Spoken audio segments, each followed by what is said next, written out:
I bought these Beakey blending sponges because my other ones were, to be honest, completely disgusting, and I was tired of paying huge amounts of money. This one came with 6 for literally half of what I used to pay for one. I'm going to show you this against a like dry one so we can see. Here's the wet one, and here's its baby brother.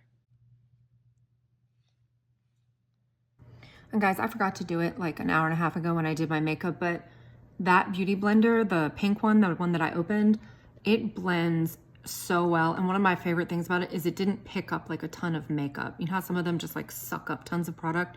It didn't.